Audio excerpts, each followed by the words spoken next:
자, 안녕하십니까. 반갑습니다. 오늘 목요일 시장이 좀 변동성이 있었죠. 코스피는 좀 조정을 주고 코스닥 같은 경우에는 좀 상승했죠. 코스닥은 일단은 저항대를 좀 돌파를 했어요. 코스닥 저항이 970입니다. 970인데 저항대를 돌파해가지고 974로 마감했죠. 이렇게 되면 코스닥 같은 경우에는 쓰리바닥을 찍고 일봉에서 저항대를 다시 돌파를 했습니다. 그래가지고 굉장히 좀 잘 끝났다. 예. 잘 끝나서 뭐 괜찮다. 예, 그렇게 볼 수가 있고요. 코스피 같은 경우에는 오늘 이슈가 있었죠. MSCI 리밸런싱 이슈가 있었습니다. MSCI 리밸런싱 이슈가 있어가지고 예, 오전에 좀 굉장히 많이 분봉으로 보면 많이 흔들렸어요. 분봉으로 보면 오전에 리밸런싱 이슈로 물량이 좀 나왔다가 끌어올리고 동시효과에 이제 물량이 또 나온 거죠. 그죠? 동시효과에 물량이 나와서. 근데 이제 뭐 리밸런싱 이슈는 이걸로 좀 마무리가 되는 걸로 보이고요. 전체적으로 시장은 나쁘지 않게 끝났다. 시장은 나쁘지 않게 끝났다. 그리고 오늘 방송 제목이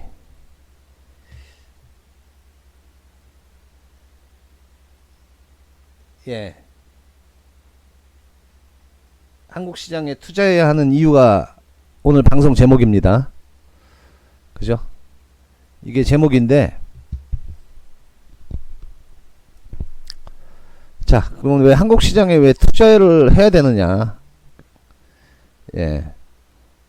지금 우리나라 기업들의 영업이익이 좀 연초보다 굉장히 많이 늘어났습니다. 예상 영업이익이. 그 연초에는 약 140조 예상을 했는데 우리나라 기업들 코스피 상장사 영업이익이 지금 예상치가 160조까지 나오고요. 그 다음에 올해 성장률이 4%를 넘어서 4.5%까지 예측이 나옵니다. 굉장히 좀 좋게 나오고 있습니다. 그 다음에 제가 자료를 좀 준비한 게 있는데 자, 이게 지금 보시는 게 이제 미국 달러 인덱스예요. 달러 인덱스. 달러 인덱스가 지금 올해 달러 인덱스를 표시해 놓은 차트입니다. 올해 1월 달에 고점을 찍었죠. 올해 1월 달에 고점을 찍고 지금 쭉 빠지고 있어요. 이게 지금 달러 인덱스가 110까지 갔던 거였거든요. 110까지 갔던 게 지금 90을 깨려고 하고 있습니다. 90을 깨려고 하고 있어요. 이 달러 인덱스가 90을 이탈하게 되면은 본격적인 달러 약세가 진행이 되는 거죠. 예. 전저점이 여기 전저점을 깨서 이탈을 하려고 그래요. 그럼 달러가 약세가 되면은 신흥국 쪽으로 돈이 들어오죠. 외인들 자금이 신흥국 쪽으로 들어옵니다. 신흥국 쪽으로 들어오게 되면은 당연히 우리나라는 MSCI에서는 신흥국으로 분류가 돼 있죠. FTSE 주식 지수에서는 선진 증시로 분류가 돼 있는데 MSCI에서는 신흥국 증시로 분류가 됩니다. 그래서 당연히 우리나라도 자금이 들어온다. 그래서 달러 약세는 지금 미국이 굉장히 돈을 많이 풀었죠. 돈이 많이 풀렸음에도 불구하고 인플레 우려로 잠깐 올 초에 5월달 초에 흔들렸다가 10년 만기 국채금리는 1.5에서 안정적이죠. 지금 1.5에서 1.6 사이에서 안정적으로 좀 움직이고 있습니다. 지금 현재 실시간으로 1.576%예요. 그래서 인플레이션은 실제로 그렇게 크게 일어나지는 않고 있으니까 달러가 약세로 지금 바뀌고 있습니다. 그렇다고 또 실적이 미국 증시가 경기가 그렇게 실적이 폭발적으로 아직은 안 늘어나요. 늘어나는 모습이 보이지가 않습니다. 그러다 보니까 달러 인덱스 약세가 돼가지고 자금이 신흥국으로 굉장히 빠르게 지금 들어오고 있어요. 빠르게 들어오고 있습니다. 그래서 잠깐 보시면은 지금 보는 게 이제 이게 베트남 증시거든요. 베트남 증시 보시면은 1월 달에 1월달에 저점을 찍고서 지금 신고가 내고 있어요. 그죠? 베트남 증시로 굉장히 강하게 외인 자금이 들어오고 있습니다. 상해 증시도 마찬가지예요. 최근에 저점을 찍고 올라오죠. 강하게. 오늘도 좀 올라왔는데 상해 증시도 강하게 올라오고 있는데 바닥에서 오늘도 0.38% 상승 마감했죠. 상승 중이죠. 그쪽에서도 자금이, 외국계 자금이 굉장히 강하게 들어오고 있습니다. 그러니까 대표적인 신흥국 증시의 대표적으로 할 수 있는 게 베트남 증시, 그 다음에 상해 증시 대표적이죠. 왜냐하면은 둘 다 굉장히 글로벌 생산기지라고 볼 수 있죠. 베트남하고 맨 처음에 예전에는 중국이 글로벌 생산기지였는데 이제 베트남으로 많이 넘어갔죠. 그래서 베트남이 그 위치를 좀 많이 대신을 하고 있습니다. 근데 지금 베트남 증시를 보면은 신고가를 쓰고 있습니다. 이 베트남 증시가 신고가를 쓰는 힘은 바로 외국인 자금이에요. 외인 자금들이 굉장히 강하게 베트남 증시로 몰려들고 있습니다. 그리고 나서 최근엔 다시 중국으로 들어가고 있고요. 우리나라는 아직 매도가 나오죠. 아직 매도가 좀 나오고 있습니다. 외국인 자금들이 좀 매도가 나오고 있는데 최근 들어서, 그렇지만은 이 흐름에서 우리나라만 소외될 일은 없을 것이다. 지금 위안화가 강세로 가고 있고요. 예.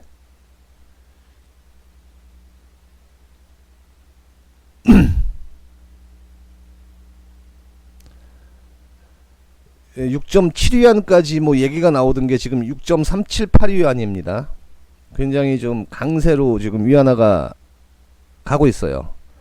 위안화가 강세로 가다 보니까 우리나라도 연동이 되죠. 위안화하고 강세가 되면 우리나라 원화도 강세가 됩니다. 그래서 지금 우리나라 원화도 1118원이에요. 뭐 1150원, 1200원 얘기하던 게 엊그제 같은데 벌써 1118원까지 내려와 있습니다. 곧 1110원대를 1100원대를 올 연말까지는 좀 깨지 않을까. 개인적으로는 연말에 1100원 이하로 내려올 거로 예상이 됩니다. 1100원 이하로. 그래서 연말 환율을 예상하기를 제가 개인적으로 분석하기에는 1050원에서 1090원 사이에서 좀 환율이 좀 형성이 되지 않을까. 개인적으로 그렇게 분석을 해요. 그렇게 되면은 원화 강세가 일어나면은 외인 자금이 환차익을 노리고 굉장히 강하게 들어올 여력이 있다. 거기다가 달러 지수가 계속 90을 이탈할 거로 예상이 됩니다. 90을 지금 지키고 있는데 전저점이죠. 90에서 전저점에서 지금 버티고 있는데 이 달러 인덱스가 이거를 곧 이탈하지 않을까 그렇게 예상을 해요. 그래서 지금 버티고 있다.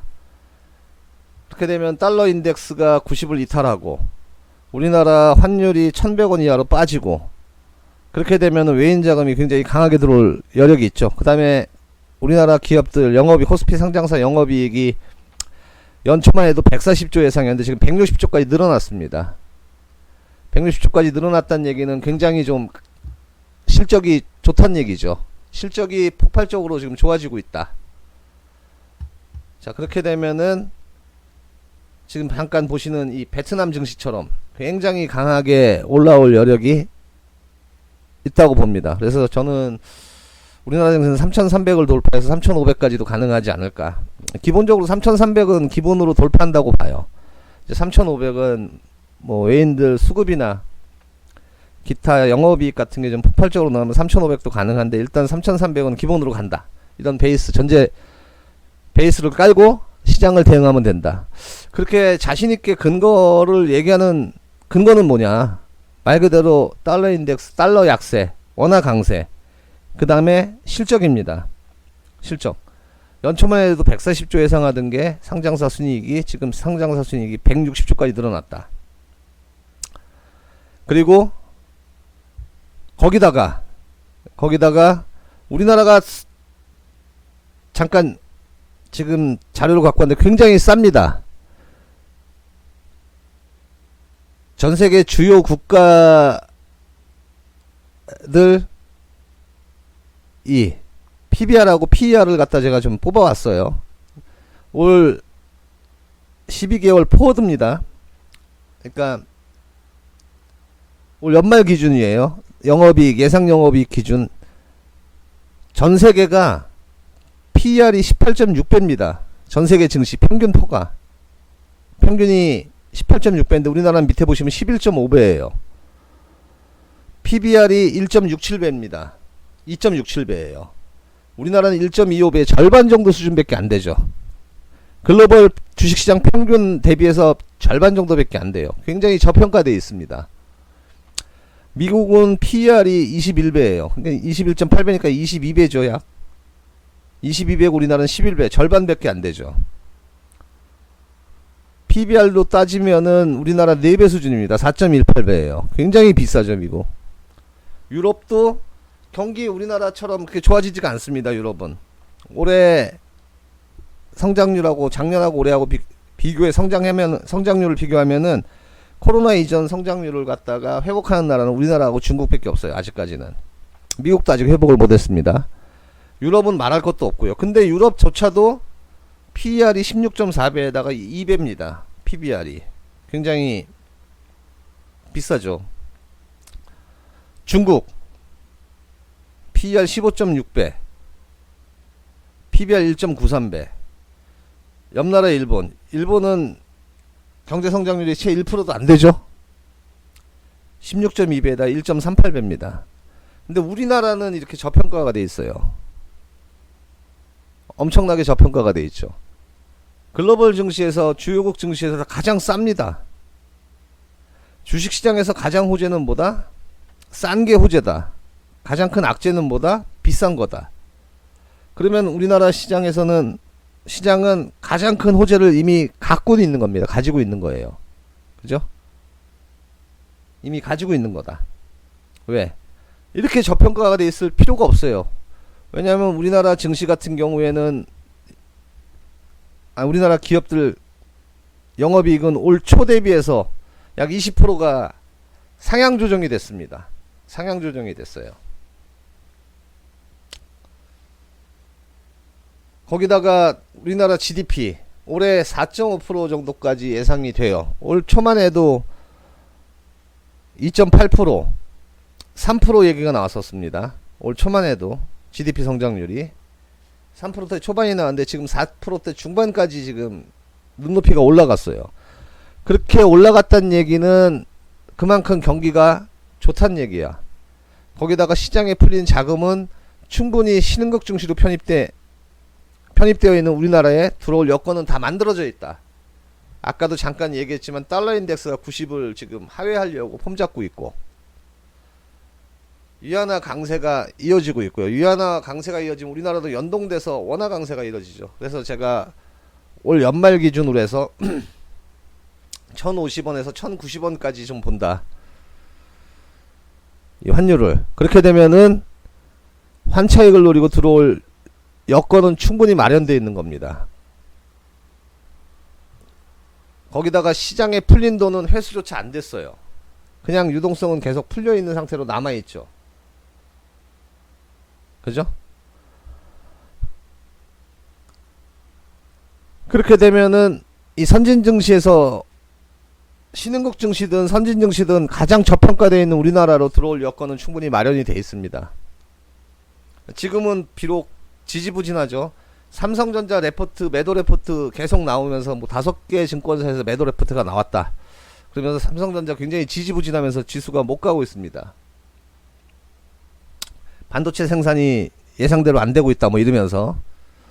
근데 저는 다른 시각이에요. 삼성전자는 78,000원에서 79,000원 사이면은 적극적으로 매집 구간으로 봅니다. 오히려 저는 매수 레포트를 내겠다. 그래서 목표가 11만원. 이게 지금은 1월달에 고점 찍고 5개월 동안 횡보하고 있습니다. 예, 짧은 박스권이에요. 그리고 레포트가 계속해서 매도 레포트가 나오다 보니까 못 가고 있어요. 그렇지만 하반기로 갈수록 올라온다. 이 반도체 업황은요 계속 컨센서스가 상향되고 있습니다. 내년까지는 반도체 업황이 좋아요. 반도체 업황이 좋습니다. 거기다가 삼성전자 같은 경우에는 이 파운드리 사업부에 계속 지금 집중하고 있거든요. 그래서 파운드리 사업부에서 영업이익이 늘어나고 지금은 투자도 하지만 영업이익이 늘어나고 있어요. 본격적으로 물량을 지금 받기 시작하고 있거든요. 그럼 이게 성장성이 굉장히 크죠. 지금 전세계 파운드리 시장 1위는 TSMC죠. 대만에. 그렇지만 삼성전자가 빠르게 따라가고 있습니다. 근데 이런 거를 전혀 도외시한 레포트다. 반도체 낸드 가격하고 디램 가격이 계속 상승하고 있는데 이런 거를 갖다 무시한 단지 생산 차질, 이런 거를 무시한 단순 레포트다. 근시안적인 레포트다. 이렇게 보고 있습니다. 그래서 삼성전자도 저는 78,000원에서 79,000원 사이에서 저점을 찍고서 좀 상승할 거로 보고요. 그렇게 되면은 하반기로 갈수록 시장은 좋다. 시장은 좋다. 그래서 우리나라에다가 투자하는 게 미국 투자하는 것보다 훨씬 낫다. 지금 서학개미라고 해서 많이들 투자를 하죠. 미국에. 그렇지만 미국은 비쌉니다. 굉장히 비싸요. 지금 보시면 알겠지만은 PER로 따지면 21배고요. 거의 22배 가깝죠. PBR로 따지면 2.3배입니다. 거의. 우리나라는 그 절반 수준이에요. 그동안 우리나라가 증시가 박스피라는 오명을 받았던 이유는 가장 큰 원인은 영업이익의 정체였습니다. 상장사 영업이익의 정체였기 때문에 굉장히 박스피라는 오명을 쓰고 정체가 이루어진 거예요. 그렇지만 올해 영업이익은 사상 최대로 예상이 돼요. 그리고 올 초에 상장사 영업이익이 140조 예상했는데 지금 160조까지 늘어났다. 거기다가 이 GDP는 3% 내외였다가 지금 4.5%까지 상승했습니다. 예상치가. 반드시 반영이 돼요. 반드시 반영이 됩니다. 그러면 가장 저평가 있는 우리나라가 미국보다 더 투자하기가 좋다. 그래서 제가 오늘 제목을 그렇게 잡은 겁니다.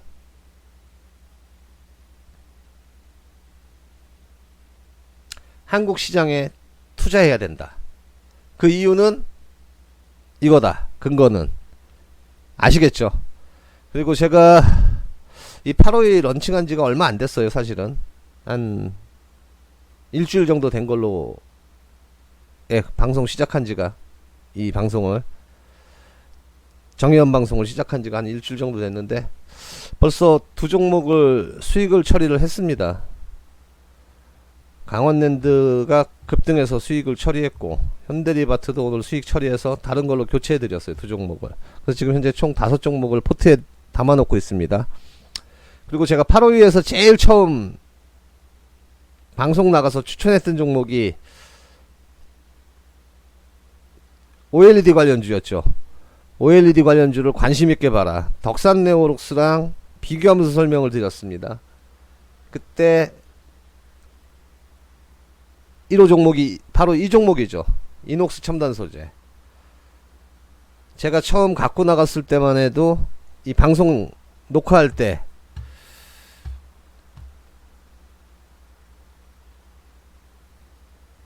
48,000원에 갖고 나갔어요. 녹화 48,000원에 갖고 나가가지고 첫 방송 때 추천드렸던 종목이 이녹스 첨단 소재입니다. 6만원 신고가 썼고 시장 빠지니까 조정받았다가 다시 가기 시작했죠. 만약에 갖고 있으면 제가 목표가를 이거를 9만원까지 좀 드렸습니다. 그 이유는 간단해요. 똑같은 OLED 관련주 그때 방송에서 설명을 드렸죠. 덕산네오록스라는 종목이 있습니다. 덕산네오록스라는 종목이 똑같은 OLED 관련주예요. 근데 얘는 추천을 안 했습니다. 8호위에서 얘를 추천을 드렸어요. 그때 추천드린 이유가 뭐냐면은 시가총액, 자 시가총액을 보면 오늘 올라가지고 5,100억이에요. 그죠? 올라서 5,100억입니다. 많이 올라갔고 6만원대 와가지고 그때만 해도 4천억대였었습니다. 제가 추천할 때만 해도. 자, 그럼 시가총액이 5천억이에요. 5,100억. 잘 보세요, 시가총액을. 그럼 얘가 작년에 영업이익이 얼마나 나왔냐. 작년 영업이익을 한번 보자. 2020년도에 438억이 나왔죠. 그죠? 438억이 나와가지고 시가총액이 5천억이다. OLED 관련주입니다. 그죠? OLED 관련주예요. 그럼 덕산네오록스라는 종목은 잘 보자. 덕산네오록스라는 종목은 시가총액을 보면은요.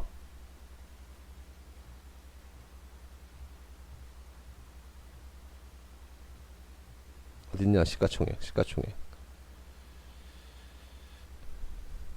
예. 1조입니다, 1조. 1조예요.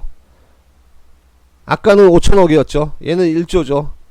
그러면 이녹스 첨단 소재가 얘 시가총액의 절반밖에 안 돼요.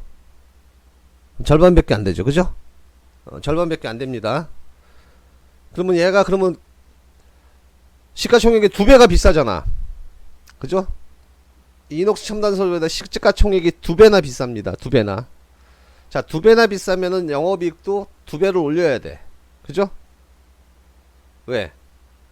2배가 비싸니까 그만큼 이익을 2배를 내야 될 거 아니야. 이녹스 첨단 소재보다는. 그래야지 맞죠. 그죠? 자, 그럼 얘가 작년에 영업이익이 얼마였나 보자. 얼마였나? 이런 401억이네. 2020년도에요. 401억이에요. 이녹스 첨단 소재는 438억이에요, 작년에. 그러면 얘가 37억을 더 많이 했어요.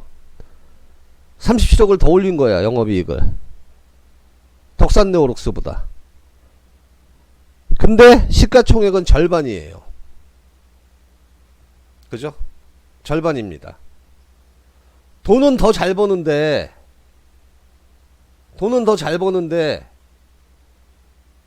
무려 37억을 더 벌었는데 덕산네오록스보다 똑같은 업종입니다. OLED 업종에. 근데 얘는 시가총액이 5천억 밖에 안 되고 덕산네오록스는 1조야. 당연히 그러면 어떤 걸 사야 되겠습니까? 싼 거 사야죠. 주식에서 가장 큰 호재는 싼 거라고 그랬죠. 가장 큰 악재는 비싼 거라고 그랬고. 그럼 덕산네오록스 성장성은 알겠는데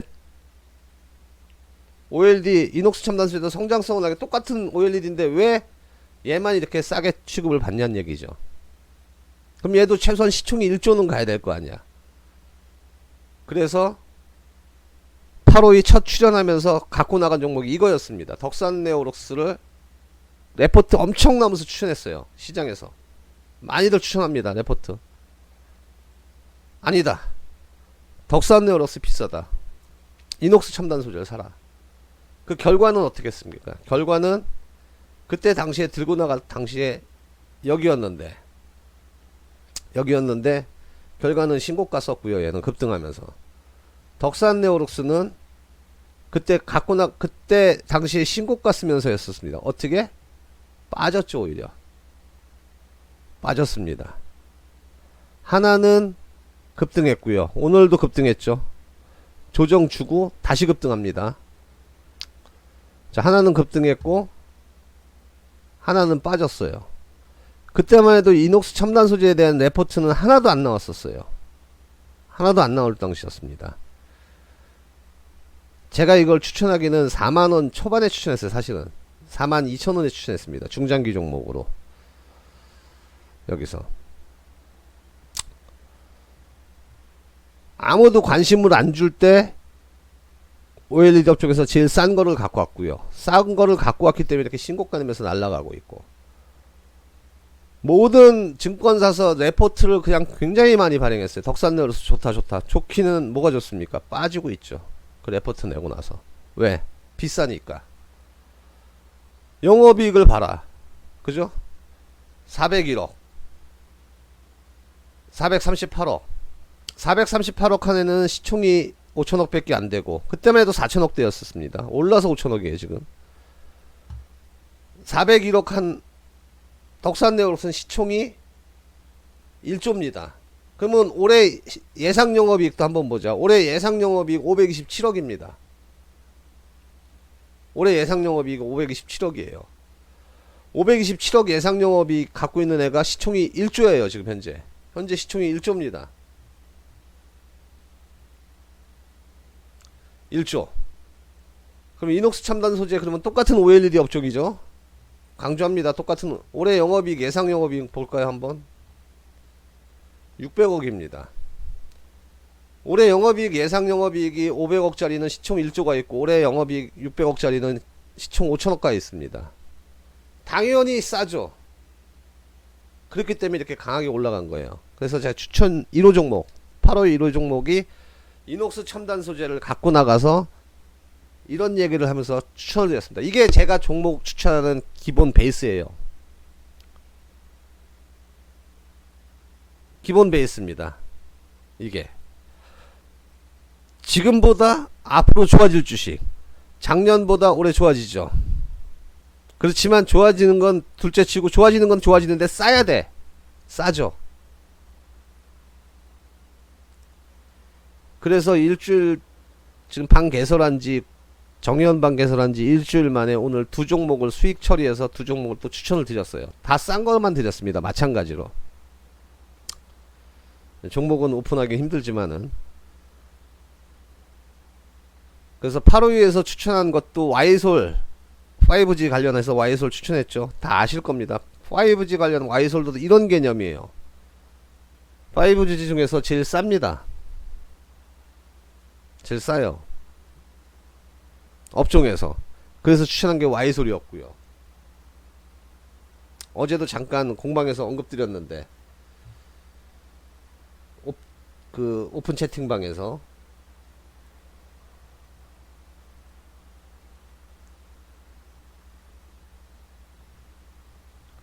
자, 제가 여러분들한테 추천드리는 기준은 반드시 이런 이녹스 첨단 소재 같은 방금 설명드린 기준으로 추천을 한다. 그래서 승률이 80% 이상 나옵니다. 승률이 80% 이상이 나와. 10개 나오면 10개 추천하면 8개는 먹어요. 100%한 건 없겠죠. 100%한 건 없습니다. 물론. 그건 신의 영역이니까. 하지만 10개 추천해서 8개는 수익 내고 2개는 손절치게 되면은 플러스 마이너스 2라면 최소한 6개는 먹는 거죠. 그러면 계좌는 계속 늘어나겠죠. 왜? 이런 식으로만 추천을 하니까. 이게 제 추천의 기준입니다. 제가 종목 추천하는 기준이고 8월 보시면 녹화방송 보시면은 다 이런 식으로 추천했습니다. 다 이런 종목만 가지고 나갔어요. 움직임 굉장히 좋습니다. 아시겠죠? 그래서 직장인분들이 가장 편하게 매매할 수가 있다. 우리 방에서는. 그리고 급하게 추천을 안 합니다. 그리고 100% 우량주만 해요. 종목 사놓고 뭐 고민할 필요가 없어요. 100% 우량주만 하기 때문에 뭐 동전주, 만년 적자기업, 관리 종목, 스펙, 우선주, 그 다음에 뭐 중국 증시, 주식 절대 안 해요. 예, 우량주만 하고 또 싼 주식만 합니다. 제가 말하는 싼 주식은 주가가 싼 주식이 아니죠. 저평가되어 있는 주식이란 얘기죠. 예. 그래서 그런 주식만 포트로 5종목 딱 매매를 합니다. 5종목 이상은 안 해요. 그 5종목으로 계속 하나 팔면 드리고 하나 팔면 드리고 오늘도 2종목 수익 처리해서 2종목 드렸어요. 그래서 5종목으로 포트를 딱 구성해서 직장인한테 맞춰서 운영을 한다. 이게 장점입니다. 가장 큰. 그리고 이녹스 첨단 소재 8호에 보시면은 제일 1호 추천 종목으로 갖고 나왔는데, 예. 두 번째 추천 2호 종목으로 갖고 나간 게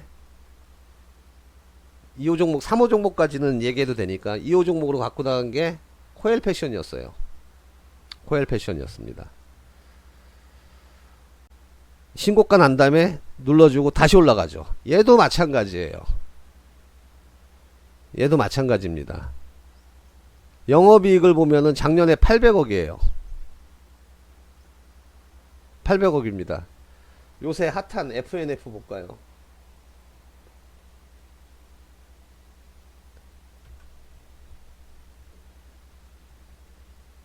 이거는 안 나왔네. 이거 말고 다른 걸로 좀 비교를 하자. 한섬.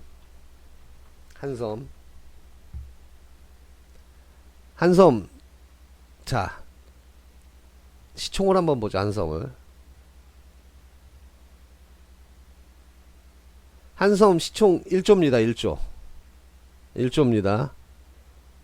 영업이익 1000억이에요. 영업이익 1000억이죠. 자, 코엘 패션 영업이익 800억이에요. 그러니까 약 20%가 적죠. 그러면 시총이 20%만 적어야 되죠. 그죠? 시총이 그러면은 얘는 8천억이 되면 돼요. 시총이. 그죠? 한섬이 1000억의 영업이익을 올려서 시총이 1조면 얘는 800억이니까 8천억은 돼야 되죠. 자, 시총 5,700억 밖에 안 돼요. 싸죠? 쌉니다, 엄청. 그죠? 그러면 얘는 어떻게 돼요? 최소한 8천억까지 올라가려면은 지금 5,700억이니까 2천억 정도가 더 올라가야겠다. 40% 정도로 여기서 40% 최소한 40%가 더 상승을 해야지만 키 맞추기가 되는 거죠. 싼 거죠.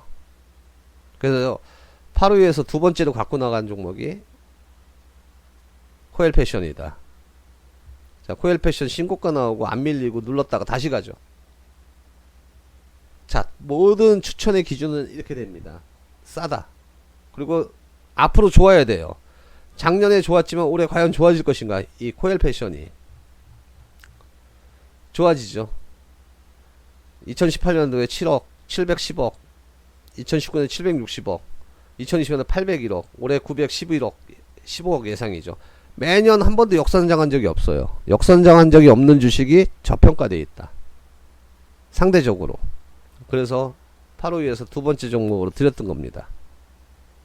아시겠죠? 제가 추천하는 기준은 지금 설명드린 대로입니다. 실적은 계속 좋아지고 상대적으로 싼 주식. 그게 추천의 기준이에요. 그렇기 때문에 승률이 굉장히 높게 나온다. 자, 오늘 여기까지 설명을 드렸고요. 제 추천 방식에 대해서 설명을 드렸고, 그 다음에 한국 주식에 투자해야 되는 이유에 대해서 설명을 드렸습니다. 자, 여기까지 설명을 드렸고, 시황을 설명을 드렸고, 오늘 방송은 여기까지만 진행하겠습니다. 다음에 또 뵙겠습니다. 다음 주에 또 뵙죠. 자, 성투하시고 남은 시간 잘 보내세요. 감사합니다.